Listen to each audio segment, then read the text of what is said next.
What's up, guys? I'm Mike D'Antonio, founder and CEO of StockedUp. Welcome back to the Stocks with Mike and Tom show. We have a lot of great information to go over in today's episode. We have a lot of important news to go over. We have stocks like Apple hitting all-time highs. We have a lot of stocks moving right now, which is great for traders and investors. So overall, if you guys are new here, don't forget to subscribe to the channel to see our daily videos on your YouTube homepage every single day. But other than that, let's get right into it, Tom. So what major news happened in the stock market today? Yeah, there was actually a huge article that came out on CNBC that's talking about how Robinhood is making record cash on customer trades despite them being free. And really, Robinhood and the rest of the online brokerage industry rely on what's known as payment for order flow as their profit engine instead of actual commissions. And really, I don't know too much about payment order flow. Do you, Mike? Yeah, so there's this book called Flash Boys, and it's a great book. It focuses on high-frequency trading and all about this topic of, order flow. And pretty much what happens is pretty much any brokerage nowadays, especially brokerages where there's no commissions like Robinhood, Robinhood doesn't make money off of directly off of when you place an order to buy or sell because they don't get paid a commission. However, what happens instead is Robinhood sends your order to a different brokerage, like a high-frequency trading firm like Citadel. And pretty much what Citadel does is, like, let's say you are trying to buy an option for, I don't know, let's say just for $105, right? But Citadel might be able to get the option for $100. So Citadel will actually buy the option for $100 and then sell back to you for $105. Like, that's just one type of like high frequency trading strategy or like order flow method, you can say. Like, there are tons of methods that these huge high frequency trading companies use to use with all this order flow. So pretty much in a very easy to understand sense, pretty much Robinhood makes money by taking your order data and actually selling it to someone else. And then that third party actually makes a lot of money off of that and then pays Robinhood a little kickback. So that's what's going on there. There's a ton of, a lot of things going on behind the scenes with this order flow, and a lot of it's not even made available to the public. But there's a great book called Flash Boys. I highly recommend it. That goes into a lot of detail into that whole industry. So it's definitely something to be aware of. Yeah, it sounds really interesting, and it's just crazy to see how Robinhood is making all this money despite them, being free. And I know that they were free, for a while longer than a lot of the other brokerages were, for a couple of years, and then it seemed like all the other brokerages just kind of all fell on board all at one time. Yeah, I mean, I remember when I first started, it was like $7 just to buy and then $7 just to sell, just for like regular stocks. Yeah, same here. Yeah, so, and then on top of that, you'd have to pay like a couple $100s a month just for the premium charting and stuff. So the industry is definitely changing, and there's a lot of money made behind the scenes with these multi-billion-dollar companies, especially when it comes to order flow. So what other news do we have? Yeah, we have Dr. Fauci came out today, and he's actually kind of angry. And some quotes he had was, he said that the bottom line is, I'm not pleased with how things are going, and we are certainly not where I hope we would be. We are in the middle of a very serious historic pandemic, he said. And really, I mean, he's been saying this all along, but he came out and said he's really angry with where we're at right now, because really, I think he's saying that we have not been taking the steps that he's been relaying to us to try to combat the virus, or at least the spread of it. And really, I think he's really just angry with everybody right now in the whole situation. But I mean, it's not too big a news, but it's just interesting to see him still coming out and giving quotes, even though, I mean, it's not very relevant right now, Yeah, I mean, I remember back in February, Fauci would definitely have an impact on the market, but I feel like he doesn't really have too much of an impact anymore. Like he does, but it's just not what it used to be. But yeah, and then really there was another interesting article that came out, and really Senator Elizabeth Warren demands a corruption probe after report of Amazon options purchase by Postal Service Chief Louis DeJoy.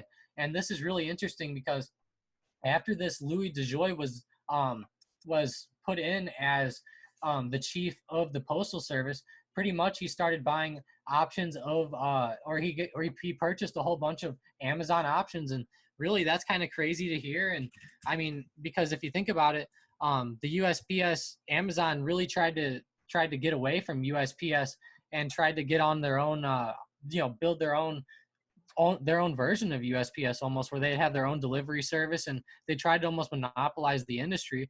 And it's just one of those things that why would he go ahead and buy those options? But really, she's demanding an investigation into it, and it's just one of those interesting things because it was millions of dollars worth of options. Yeah, I mean, we always highlight those $1 million options trades in in these videos, of course, like, whenever we see something crazy, and at the end of every video, we always go over like a couple, $1 million options trade. But sometimes, insider trading like that is who's behind those trades. Not always, of course, but inside information is definitely a problem in the market. And then, was there any other news?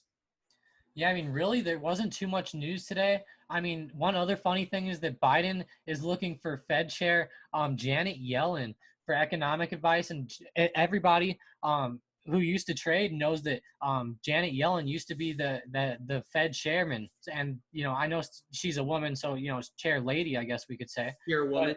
But, yeah, chairwoman. She was a Fed chairwoman, and it's funny because Biden's looking for economic advice from her. I know she wasn't too popular whenever she was actually in that position, and everybody comment down below if you were trading back whenever Janet Yellen was in that position, because it was definitely an interesting market back then, and she definitely held a lot of power, and I think she enjoyed those press conferences she gave all the time.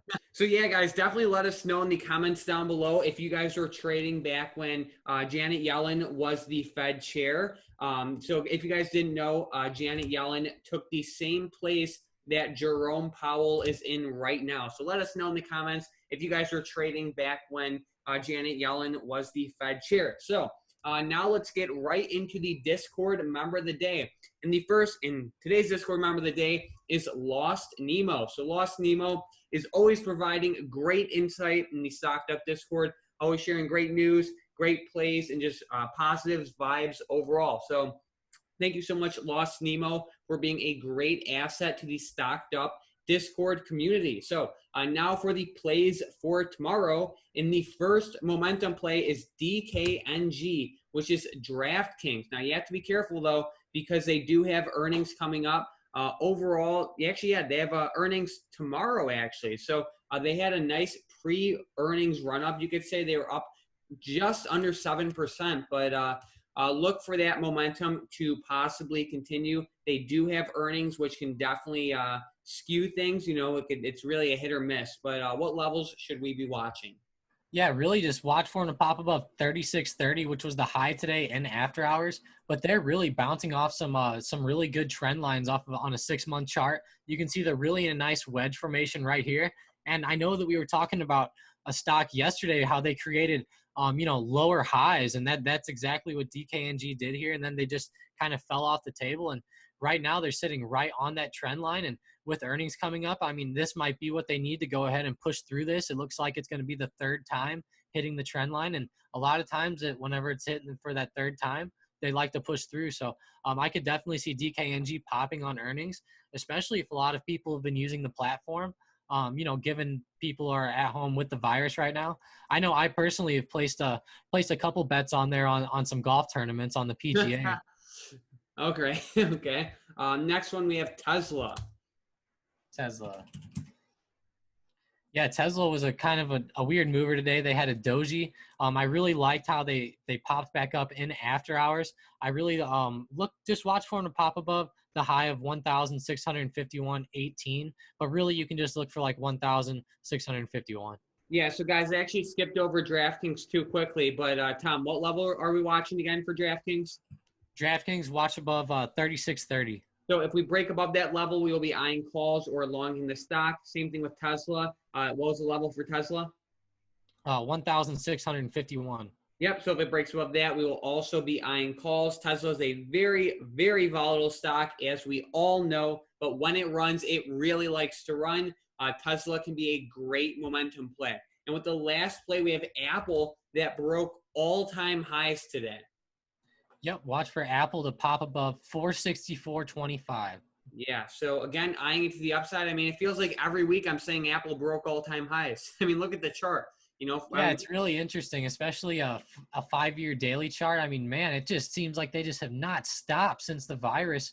Really, since the uptrend after that virus, they just have not stopped creating new highs. they're a powerhouse. Same thing with Tesla, actually. I mean, they're both splitting, which is a good sign for both the companies, but definitely a powerhouse. So now for the now for the unusual options trade for tomorrow, and it is the Facebook 265 strike call options that expire tomorrow, August 14th. So there's about there's $6 million put into this play, considering the option expires tomorrow and it is about $4 out of the money. I really think the person or the people behind this options trade is shorting this option, just mainly because it's out of the money and it expires tomorrow. That's a big bet for one day. Yeah, you know what I mean? It is a big bet for one day. I mean, it's really hard to tell right now. And it is a tech stock. So, like, I have mixed feelings, whenever you look at these tech stocks, it just seems like they only go up. So, like, I'm pretty neutral based on this, but there's a pretty significant, significant option with the Facebook 265 calls that expire tomorrow, about $6 million put into the play.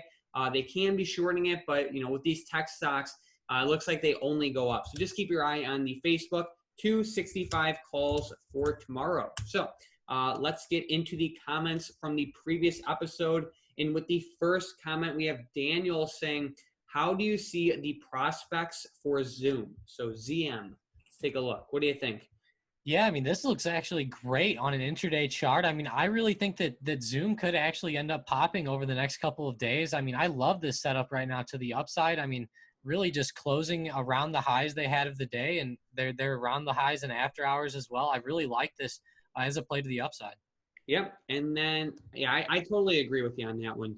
And then with Jay, he said, I love the channel. I was just wondering what software you guys are using that come up with such great charts. So both Tom and I are using Thinkorswim by TD Ameritrade. I really like this platform. I've used I've used TradeStation. I've used Robinhood, obviously. I've used E-Trade. I've used TD Ameritrade. I've used what's that Ninja one? Trader. Ninja Trader. I've used Ninja Trader. I've used Interactive Brokers. I've used a ton of different brokerages and in charts, but by far, Thinkorswim by TD Ameritrade is my favorite. It's a little bit hard to use that first, but overall, I think it's one of the best platforms. And it's free.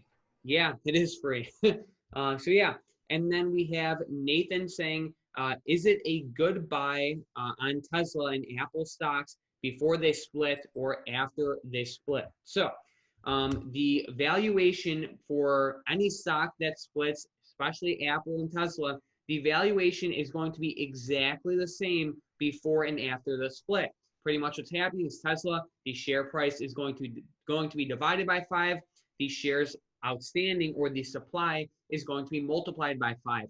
The market valuation is going to be exactly the same. So if you like Tesla and Apple for the long term, it doesn't really matter whether you buy before or after the split. However, with Apple, we've witnessed a slight run up ahead of the split, and then it fell a little bit, and it's just like consolidating. So Tesla kind of looks like it's going to be the same way. There's no opportunity for arbitrage or anything like that.